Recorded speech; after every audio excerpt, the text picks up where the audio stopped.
Assalamualaikum warahmatullahi wabarakatuh.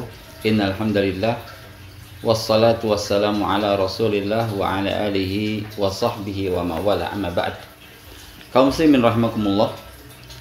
Kembali kita bersyukur kepada Allah Subhanahu wa taala yang telah memberikan kita banyak nikmat dan juga memberikan kita hidayah sehingga kita masih berada dalam agama mulia, agama Islam.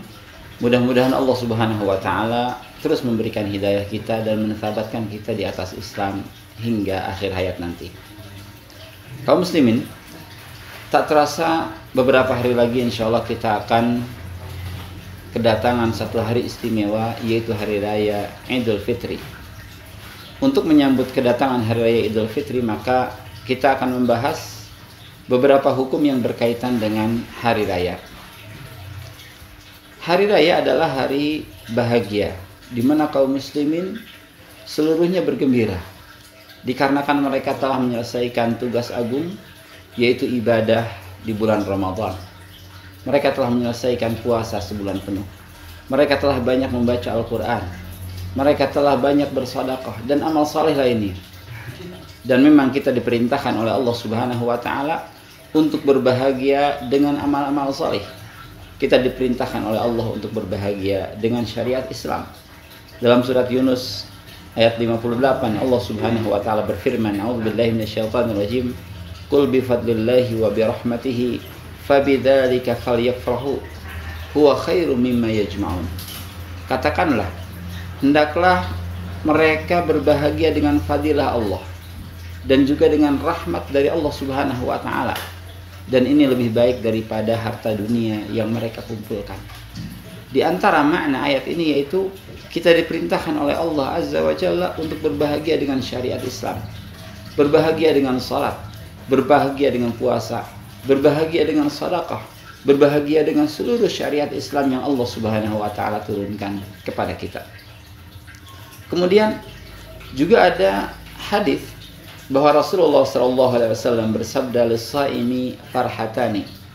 Bagi orang yang berpuasa, mereka akan mendapatkan dua kebahagiaan. Farhatun hina yuftir wa farhatun hina yalqa rabbahu azza wa jalla. Rawahu Ahmad. Pertama, kebahagiaan ketika mereka berbuka.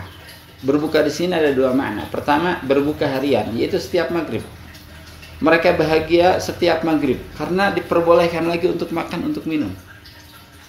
Kemudian yang kedua, berbuka di hari istimewa, yaitu berbuka di hari raya.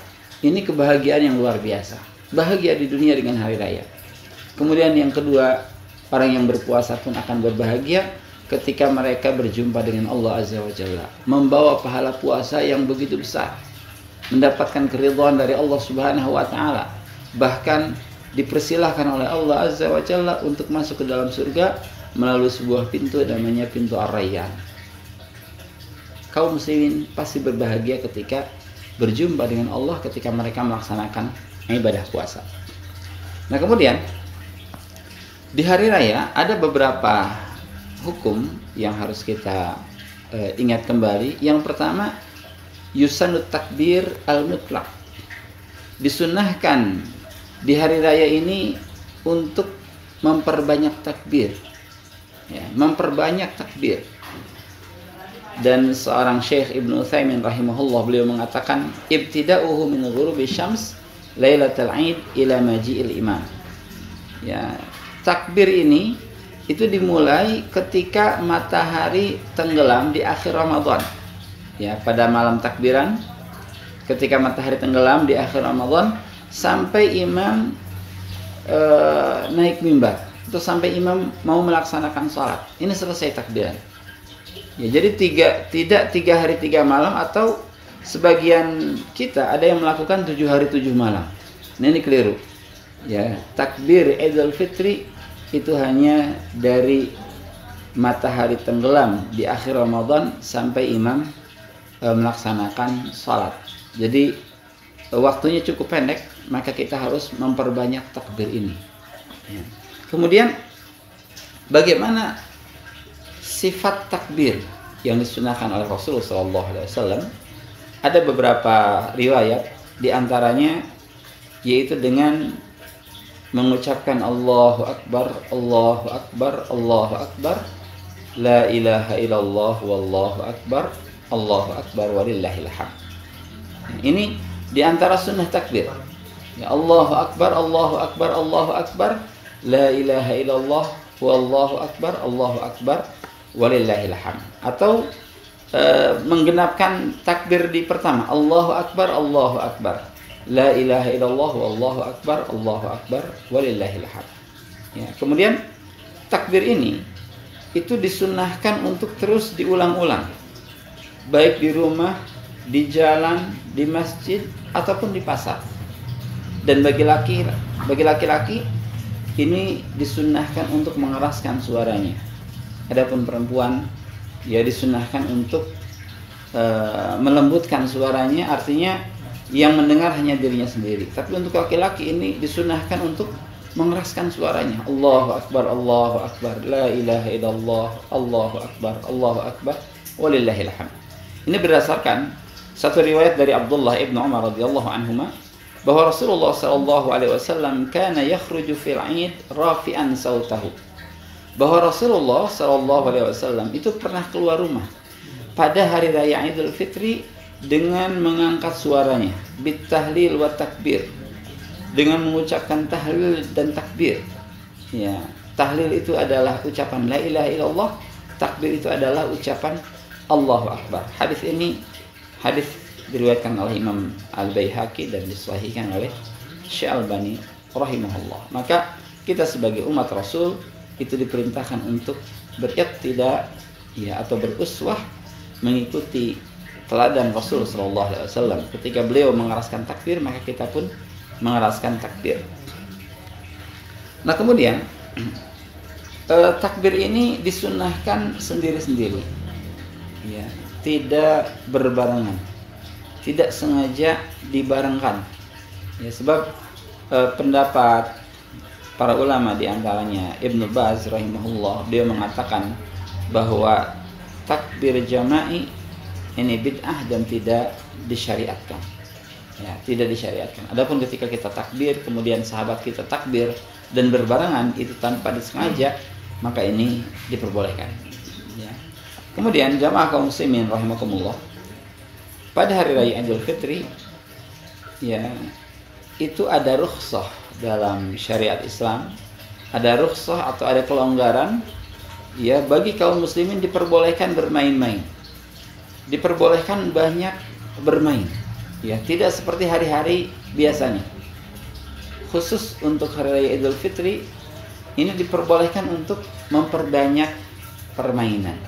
Ya, hukumnya bukan sunnah atau bukan wajib, tapi diperbolehkan sebagai rukhsah dari syariat yang mulia ini. Ya, dengan syarat permainan itu tidak mengandung kemaksiatan. Ya. Ini berdasarkan sebuah hadis yang diriwayatkan oleh Imam Ahmad, ya, dari Anas radhiyallahu an, beliau mengatakan qadima Rasulullah sallallahu alaihi wasallam al-Madinah. Satu hari Rasulullah sallallahu alaihi wasallam datang ke kota Madinah. Ya, ini mungkin pertama kali hijrah. Ya, di awal-awal hijrah. Rasulullah sallallahu alaihi wasallam datang ke Madinah, walahum yaumani yal'abuna fihima fil jahiliyah. Dan ternyata orang Madinah itu mempunyai 2 hari di mana mereka bermain-main. Ya, dan 2 hari ini senantiasa digunakan bermain-main sejak zaman jahiliyah. Artinya sudah menjadi sunnah nenek moyang mereka, sudah menjadi kebiasaan nenek moyang mereka.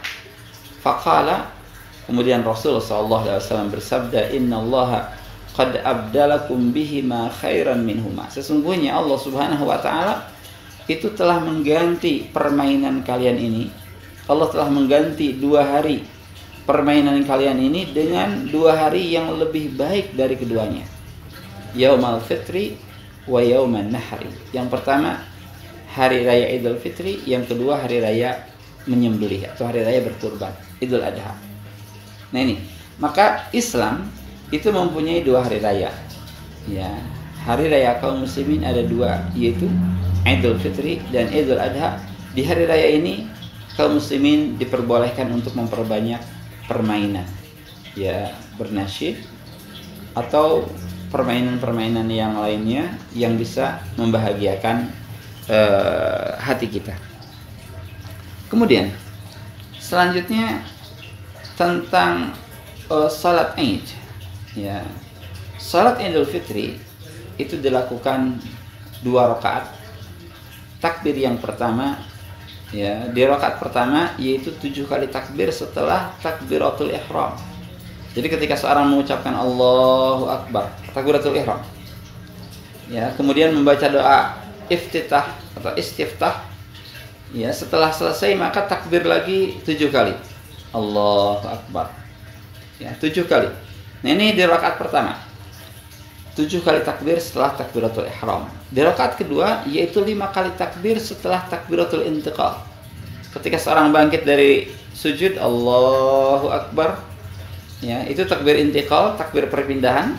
Nah, kemudian setelah itu, ya, setelah berdiri tegap maka takbir lagi 5 kali. Ya, Allahu Akbar.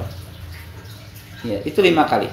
Nah, ini 7 kali takbir setelah takbiratul ihram dan 5 kali takbir setelah takbiratul intiqal itu hukumnya sunnah. Ya, hukumnya sunnah. Kalau imam lupa, ya, setelah takbiratul ihram dia langsung membaca surah Al-Fatihah, maka tidak perlu diingatkan. Ya, dan juga salatnya tidak perlu diulang, sebab 7 kali takbir setelah takbiratul ihram adalah sunnah, sebagaimana 5 kali takbir setelah takbir al-intiqal itu pun sunnah. Nah, sekarang apa hukum salat Id itu sendiri? Nah, ini para ulama berbeda pendapat tentang hukum salat Id.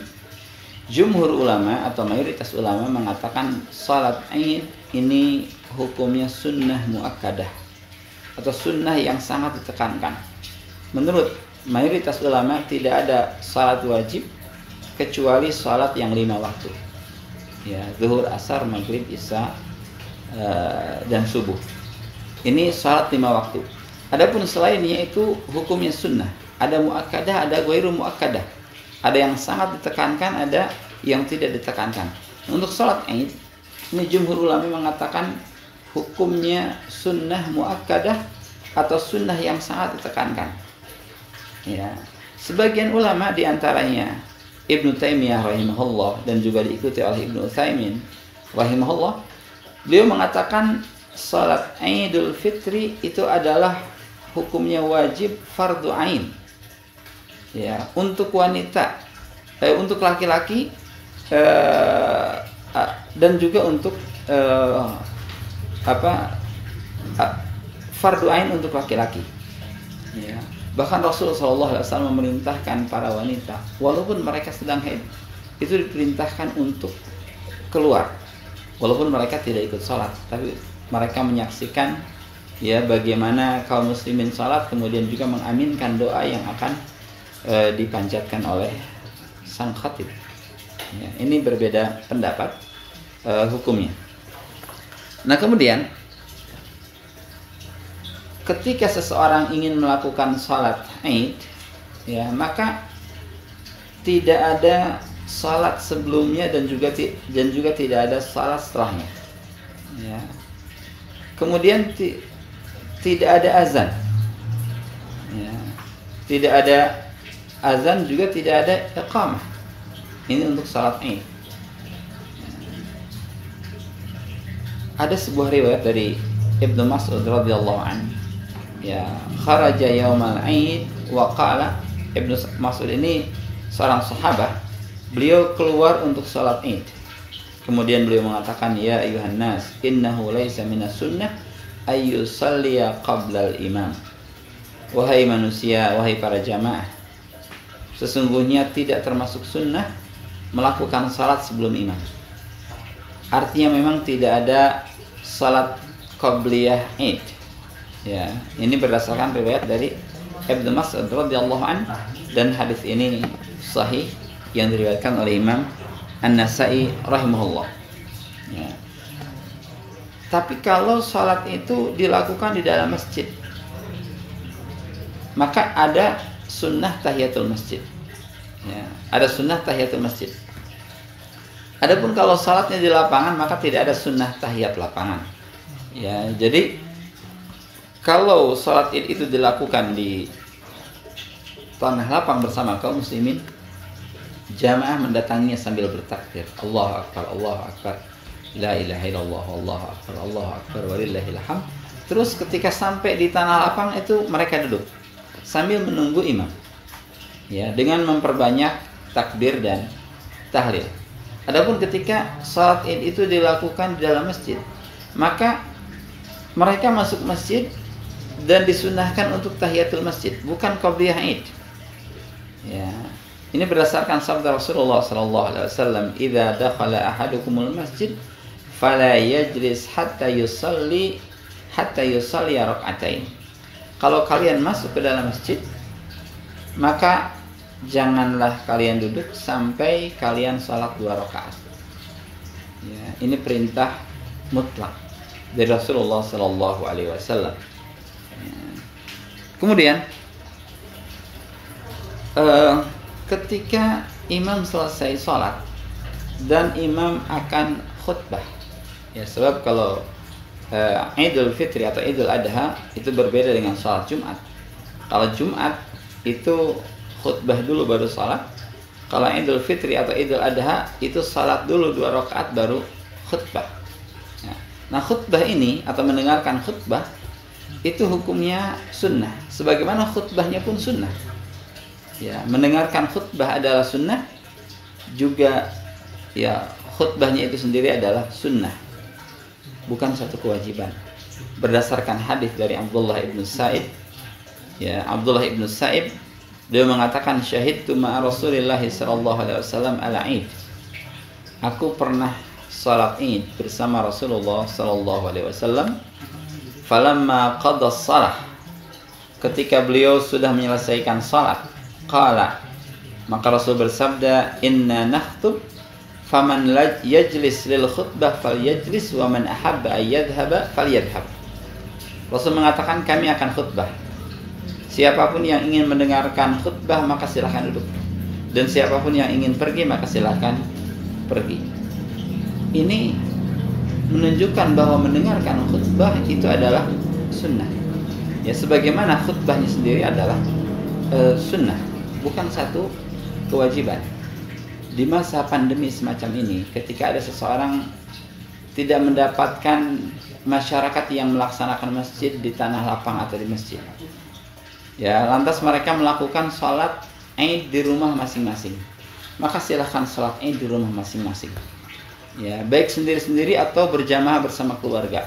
Berjamaah bersama keluarga jelas itu lebih utama daripada salat sendiri-sendiri. Setelah salat 2 rakaat, maka ya boleh sang ayah mungkin ketika menjadi imam memberikan nasihat kepada keluarganya, atau tanpa nasihat sama sekali, itu pun boleh. Ya. Atau dia sendiri di rumahnya, maka boleh salat Id sendiri. Ya, dengan kaifiyah yang sudah dijelaskan, yaitu pada takbir pertama setelah takbiratul ihram, ya, melakukan 7 kali takbir, dan takbir kedua setelah takbiratul intiqal melakukan 5 kali takbir. Ya, di rakaat pertama setelah membaca Al-Fatihah itu disunahkan membaca surah Al-A'la atau Sabbihisma Rabbikal A'la. Ya, kemudian di rakaat yang kedua setelah membaca Al-Fatihah itu disunahkan membaca surah Al-Ghasyiyah atau Hal Ataka Haditsul Ghasyiyah. Nah, ini mendengarkan khutbah itu hukumnya sunnah. Kemudian, ya, bagi mereka yang mendatangi musalla atau mereka mendatangi tempat salat, ternyata imam sudah selesai salat.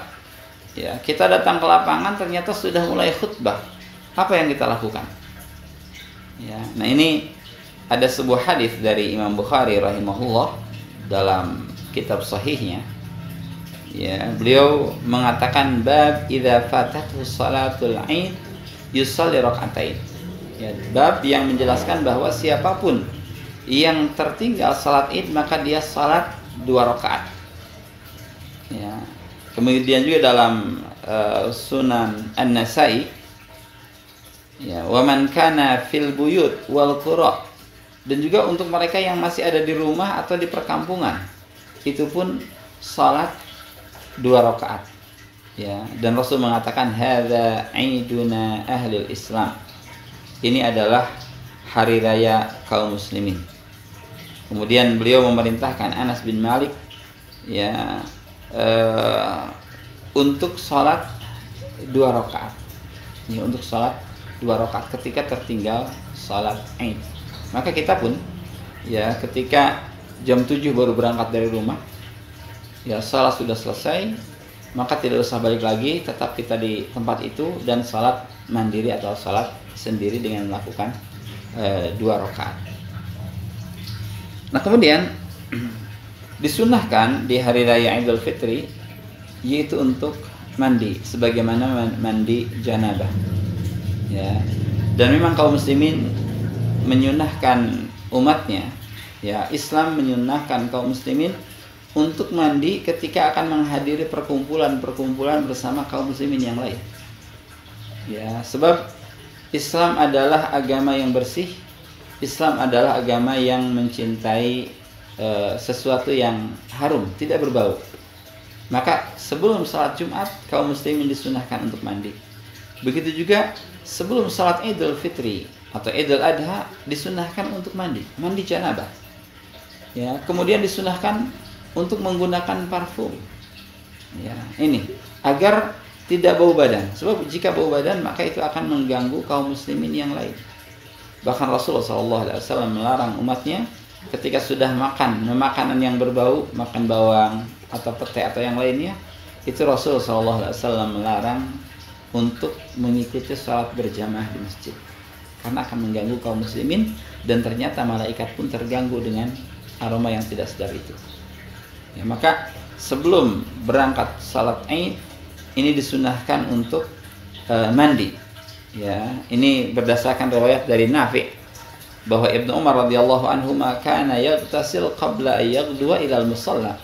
Bahwa Ibnu Umar radhiyallahu anhu beliau mandi sebelum berangkat ke musalla. Musalla di sini tanah lapang. Ya, sebelum berangkat ke musalla. Dan memang Rasul dan para sahabatnya radhiyallahu anhum ketika melakukan salat Id itu senantiasa di tanah lapang. Ya, karena Masjid Nabawi pada waktu itu tidak akan mencukupi ketika ya dilakukan di dalam masjid. Ya, beliau melaksanakan di tanah lapang ya, agar menampung banyak kaum muslimin yang menyaksikan salat Id. Ya, ini riwayat Imam Malik dalam kitab Al-Muwatta. Juga dari Sa'id ibnu Al-Musayyab, dia mengatakan, ya, sunnatul fitri salasah. Sunnah hari raya Idul Fitri ini ada 3. Pertama, ya al-masyu ilal musalla, yaitu berjalan kaki ke tempat sholat. Ya, kalau bisa ditempuh dengan jalan kaki, maka jalan kaki tidak usah menggunakan kendaraan, tidak usah menggunakan motor, tidak usah menggunakan mobil. Jalan kaki kalau memang bisa ditempuh dengan jalan kaki, ini termasuk sunnah. Ya, al-masyu ilal musalla wal aklu qabla al-khuruj. Yang kedua, makan sebelum keluar. Ya, untuk meyakini ini adalah hari raya, ini bukan Ramadan lagi. Maka setelah subuh itu makan dulu. Ya, biasanya Rasulullah SAW makannya beberapa butir kurma. Wal ightisal juga diantara sunnah Aid itu adalah mandi besar, mandi janabah. Ya, ini hadis diriwayatkan oleh ya Al-Faryabi dan disahihkan oleh Syekh Albani dalam kitab Al-Irwa. Kemudian diriwayatkan juga dari Al-Baihaqi, ya, dari jalur Imam Asy-Syafi'i rahimahullah, dari Zadan, dia mengatakan sa'ala rajulun Aliyan radhiyallahu anil ghusl. Ada seseorang yang bertanya kepada seorang sahabat Rasul, yaitu Ali radhiyallahu an, tentang bagaimana mandi. Ya. Qala, maka Ali radhiyallahu an mengatakan igtasil kulla yaumin in syi'ta. Kalau engkau mau silakan mandi tiap hari. Ya, itu jawaban Ali radhiyallahu an. Kalau engkau mau maka silakan mandi setiap hari. Faqala la al-ghuslu alladhi huwa al-ghuslu. Ya. Tapi ya orang ini mengatakan bukan itu yang aku maksud. Tapi yang aku maksud adalah mandi yang disunnahkan atau mandi yang disyariatkan. Qala, maka Ali radhiyallahu anhu mengatakan yaumul jum'ah wa yaumul arafah wa yaumun nahar wa yaumul fitr. Mandi yang disunnahkan ditekankan dalam syariat yaitu mandi hari Jumat, mandi hari Arafah, mandi hari raya Idul Adha, dan juga mandi hari raya Idul Fitri. Nah ini di Idul Fitri maka kita disunahkan untuk mandi. Nah kemudian pertanyaan berikutnya, kapan seharusnya kita mandi? Ya, kapan seharusnya kita mandi? Apakah sebelum subuh ataukah setelah subuh? Nah ini ada pendapat ulama yang mengatakan yang paling tepat itu adalah setelah subuh, bukan sebelum subuh. Ya, kalau diyakini tidak akan terlambat maka setelah subuh mandinya itu. Ya, tapi kalau diyakini khawatir terlambat maka silakan mandi sebelum subuh. Intinya ya ketika datang ke musholla atau ke tempat sholat ini dalam keadaan segar, dalam keadaan tidak berbau badan. Ya. Nah kemudian setelah mandi kaum muslimin juga disunnahkan untuk menggunakan pakaian terbaik yang dia miliki. Ya, ada pakaian khusus atau mungkin ketika dia mempunyai rezeki dia membeli pakaian khusus untuk hari raya Idul Fitri. Pakaian yang terbaik, ya, yang paling bersih. Kemudian ini berdasarkan riwayat dari Abdullah ibn Umar radhiyallahu anhuma, dia mengatakan akhadha Umar jubbatan min istabraq tubau fis suq. Ya, Umar radhiyallahu an itu mengambil sebuah jubah, ya, yang dibeli di pasar, dan jubah ini terbuat dari sutra. Ya, fa'akhadhaha fa'ata biha Rasulullah sallallahu alaihi wasallam. Kemudian beliau mengambilnya dan membawanya kepada Rasulullah sallallahu alaihi wasallam. Diberikan kepada Rasul jubah ini. Dihadiahkan oleh Umar bin Khattab radhiyallahu anhu kepada Rasul jubah ini. Dan beliau mengatakan, "Ya Rasulullah, ya, ibta' hadhihi tajammal biha lil 'id wal wufud."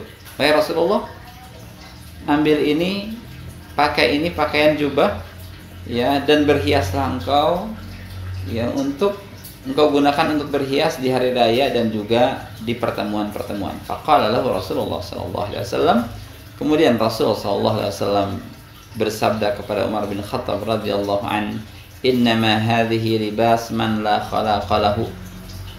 Ya, sesungguhnya pakaian seperti ini adalah pakaian yang tidak akan mendapatkan jatah apa-apa di akhirat. Ya, falam yunkir alaihi an-nabi sallallahu alaihi wasallam at-tajammul lil-'id wa inna ma akhbarahu bi anna lubsa hadhihi al-jubbah muharram li'annaha min harir. Nah, Rasulullah SAW di sini tidak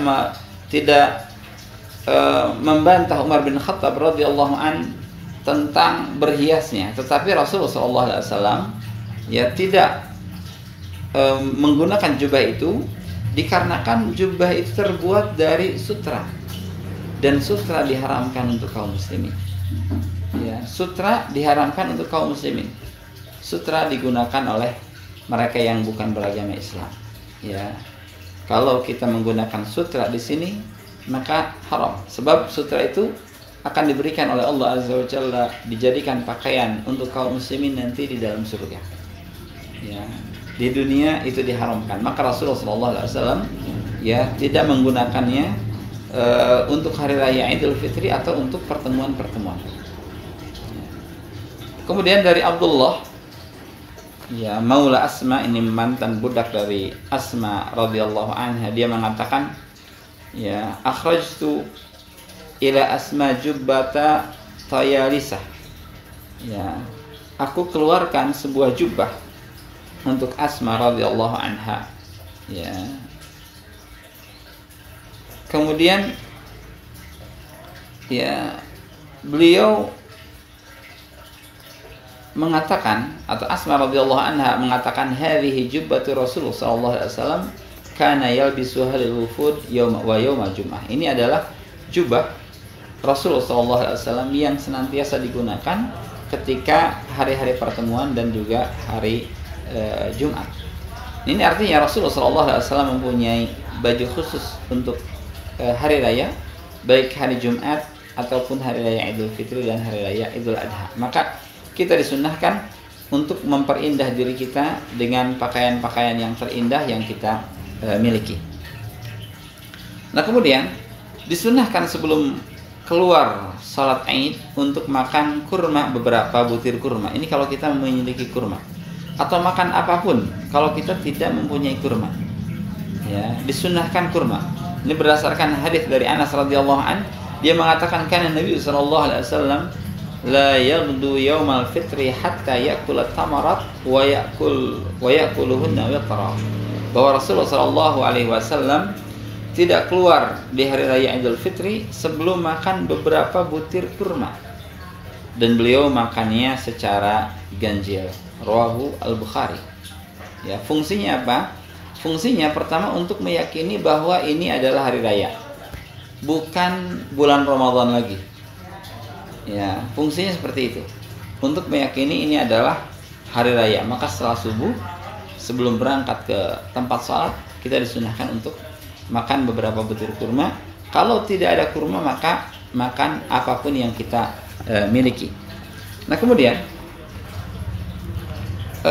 disunahkan ketika kita keluar dari rumah menuju tempat sholat itu dengan berjalan kaki dan membedakan jalan.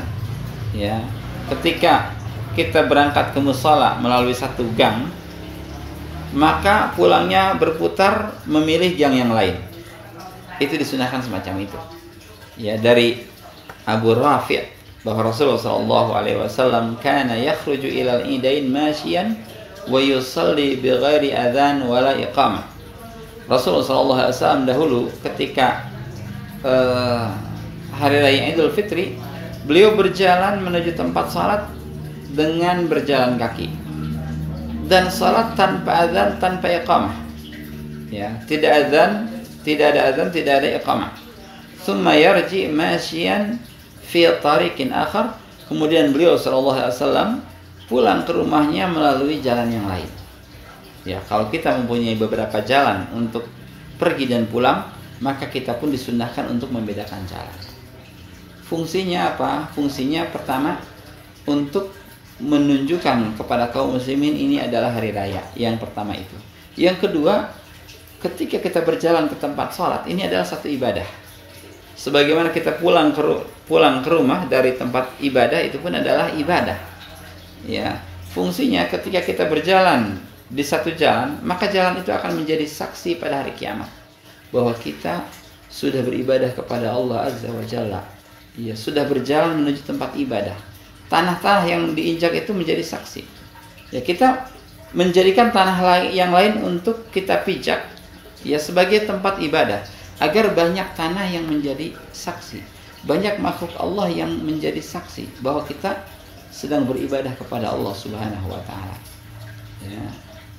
Dan memang bumi ini akan berbicara, menjadi saksi di hadapan Allah Subhanahu wa taala. Sebagaimana Allah berfirman, "Idza zulzilatil ardu zilzalaha wa akhrajatil ardu athqalaha wa qala al-insanu ma laha." Ya, yauma idzin tuhadditsu akhbaraha bi anna rabbaka awhalaha. Bumi itu akan berbicara pada Allah Subhanahu wa taala karena Allah memerintahkan untuk berbicara. Apa yang dibicarakan oleh bumi? Yaitu bumi akan berbicara, menceritakan setiap kabar yang berada di atasnya. Ya, termasuk orang yang hilir mudik, ya, pulang pergi ke tempat sholat, itu pun akan dibicarakan oleh bumi. Ya. Maka disunahkan untuk menuju tempat sholat melalui satu jalan dan kembali melalui jalan yang lain. Nah, kemudian di hari raya Idul Fitri atau Idul Adha ini kaum muslimin tidak boleh berpuasa, haram. Ya, mereka yang ingin melakukan puasa Syawal maka boleh sejak tanggal 2 Syawal. Ya, tapi para ulama banyak yang menyarankan, ya, menyukai untuk diakhirkan sebab tanggal 2 Syawal ini masih terasa hari rayanya. Ya, dan juga biasanya masih banyak tamu-tamu yang datang. Maka disunahkan untuk mengakhirkan sedikit, ya, beberapa hari, ya, agar kita bisa menjamu tamu yang datang ke rumah dan juga kita bisa menikmati hari raya itu. Ya, tidak boleh saum pada hari raya, boleh setelahnya. Ya, ini berdasarkan hadis dari Abu Dzar radhiyallahu an secara marfu bahwa Rasulullah sallallahu alaihi wasallam naha an saumi yaumain, bahwa Rasulullah sallallahu alaihi wasallam melarang kita berpuasa di dua hari, Yaumul Fitri wa Yaumul Adha. Pertama hari raya Idul Fitri, yang kedua hari raya Idul Adha. Hukumnya haram, sebab ini adalah hari makan, hari minum, hari bergembira, hari bersenang-senang. Ya. Nah kemudian tidak mengapa untuk mengucapkan tahniah atau selamat hari raya. Ya, seperti mengucapkan taqabbalallahu minna wa minkum. Ya, taqabbalallahu minna wa minkum salihal a'mal. Semoga Allah menerima amal kita semua, amal-amal saleh kita semua. Ya, atau Idul Mubarak, atau kita mengucapkan selamat hari raya. Ya, ini tidak mengapa. Dan dahulu para sahabat Rasulullah SAW itu saling mengucapkan atau memberi sapaan taqabbalallahu minna wa minkum. Ya, artinya semoga Allah menerima amal kita dan amal kalian. Semoga Allah menerima amal kita semua. Taqabbalallahu minna wa minkum. Ya, ketika ada orang yang mengucapkan taqabbalallahu minna wa minkum, apa jawabannya? Maka kita mengucapkan na'am, taqabbalallahu minna wa minkum. Ya. Na'am, taqabbalallahu minna wa minkum. Nah, ini